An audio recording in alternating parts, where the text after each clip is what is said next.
After the Swami's return from East Bengal, he lived a relaxed life in the monastery, surrounded by his pet animals, the dog Bhaga, the she-goat Hansi, an antelope, a stork, several cows and sheep and ducks and geese, and a kid called Matru, who was adorned with a collar of little bells, and with whom the Swami ran and played like a child.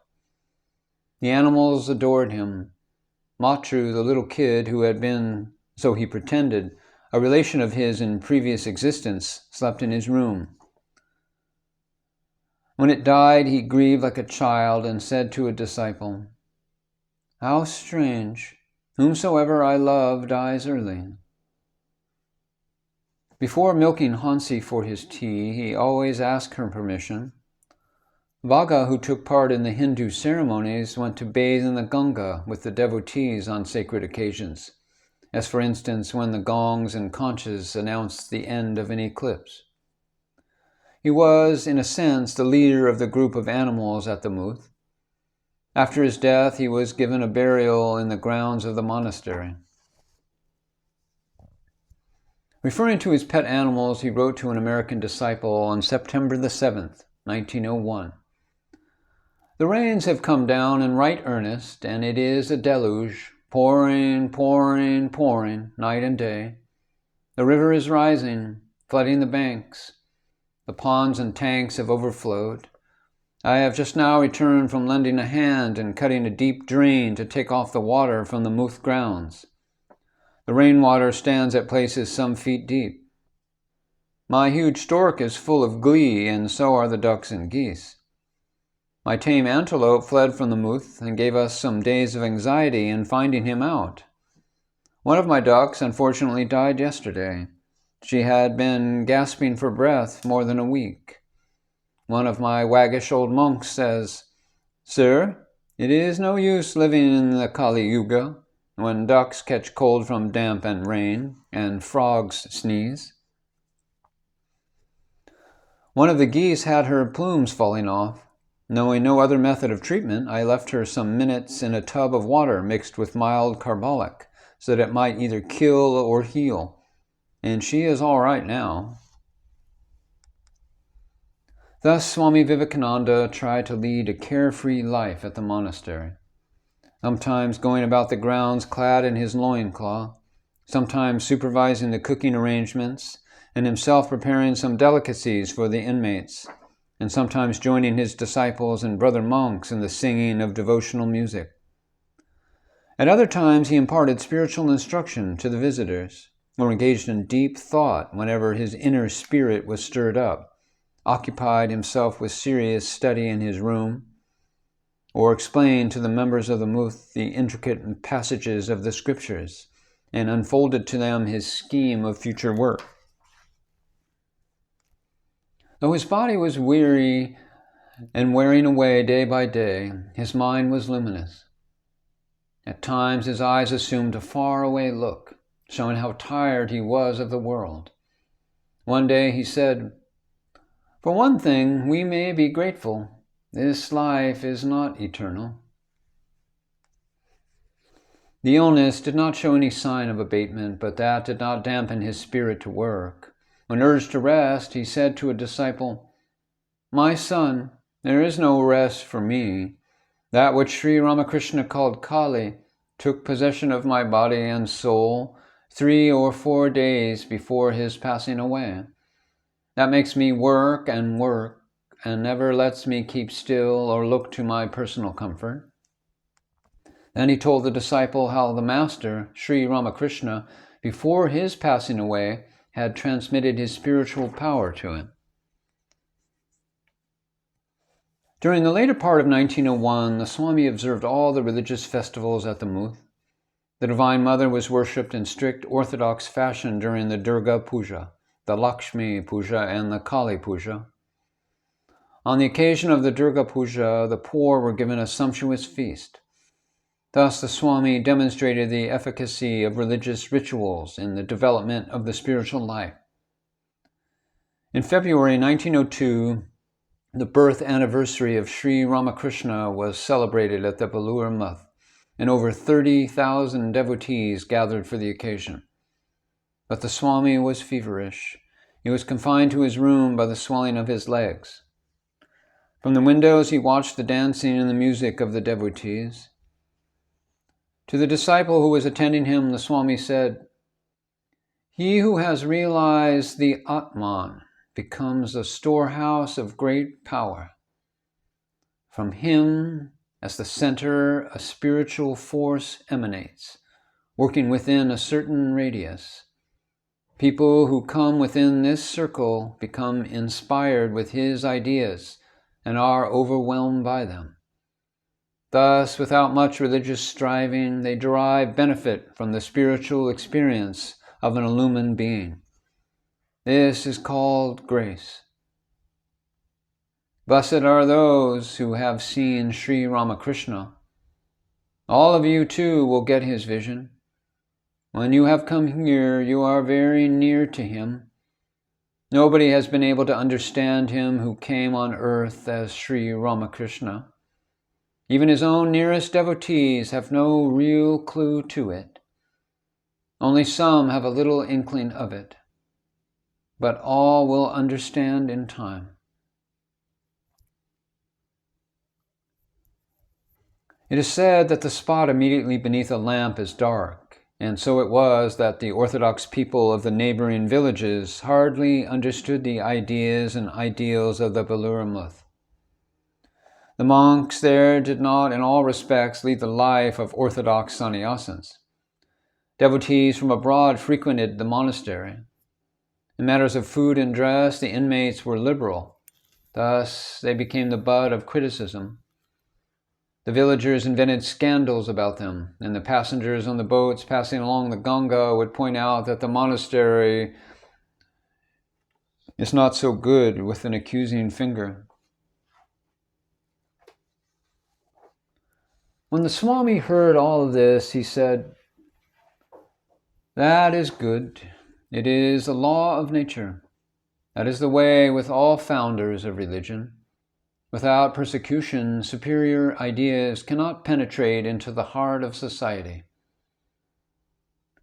But the criticism of the neighbors in time gave place to pride in having in their midst so many saintly souls. Many distinguished Indians used to visit the Swami at this time. With some of them he discussed the idea of founding a Vedic institution for the promotion of the ancient Aryan culture and the knowledge of Sanskrit. This was one of the Swami's favorite things, on which he dwelt even on the last day of his life on earth.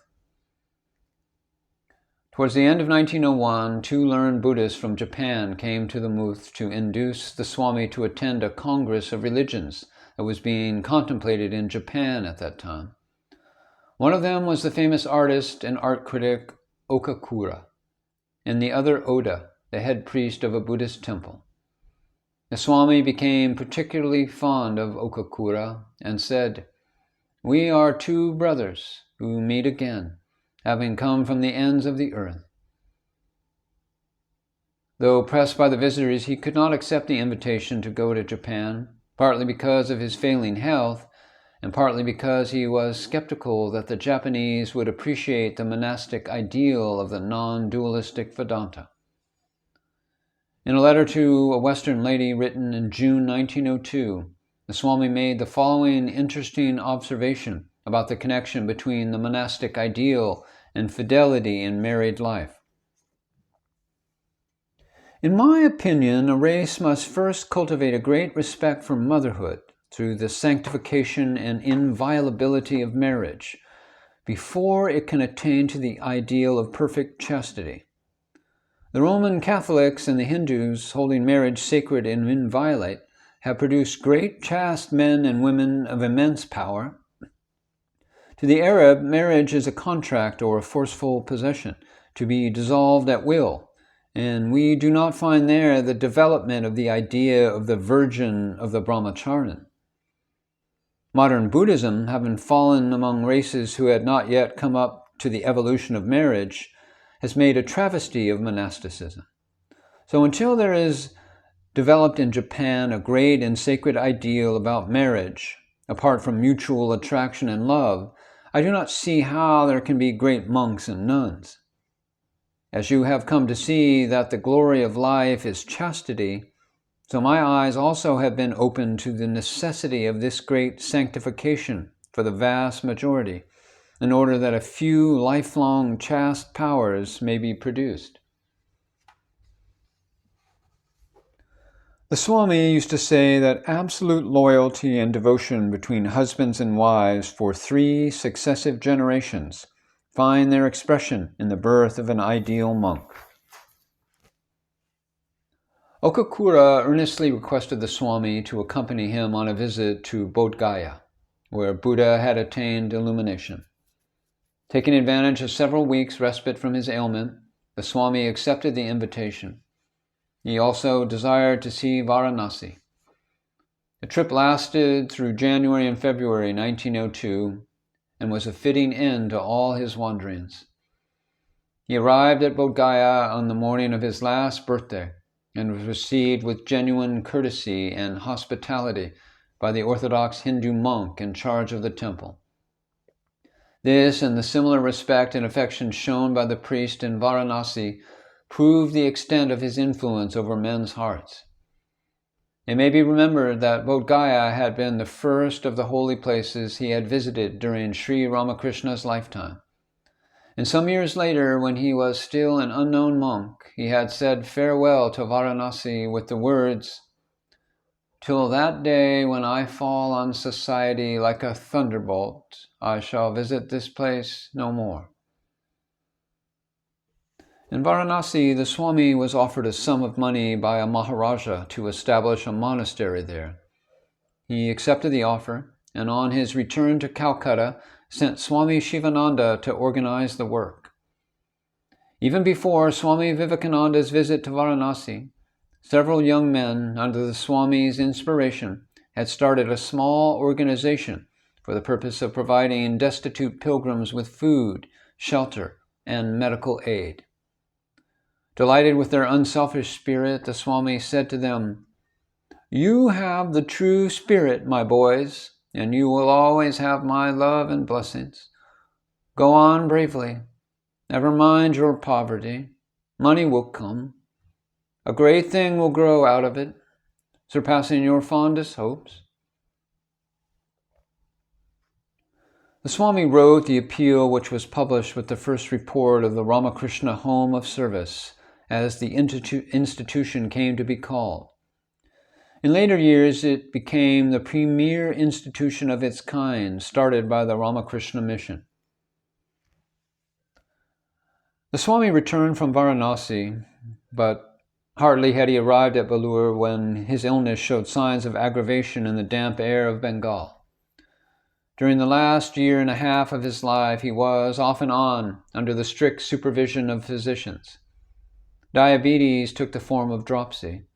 His feet swelled and certain parts of his body became hypersensitive. He could hardly close his eyes and sleep. A native physician made him follow a very strict regime. He had to avoid water and salt. For 21 days he did not allow a drop of water to pass through his throat. To a disciple he said, "The body is only a tool of the mind. What the mind dictates, the body will have to obey. Now I do not even think of water. I do not miss it at all. I see I can do anything." Though his body was subjected to a devitalizing illness, his mind retained its usual vigor. During this period, he was seen reading the newly published Encyclopedia Britannica. One of his householder disciples remarked that it was difficult to master these 25 volumes in one life, but the Swami had already finished 10 volumes and was busy reading the 11th. He told the disciple to ask him anything from the 10 volumes he had read, and to the disciple's utter amazement, the Swami not only displayed his knowledge of many technical subjects, but even quoted the language of the book here and there. He explained to the disciple that there was nothing miraculous about it. A man who observed strict chastity in thought and action, he declared, could develop the retentive power of the mind and reproduce exactly what he had heard or read but once, even years before.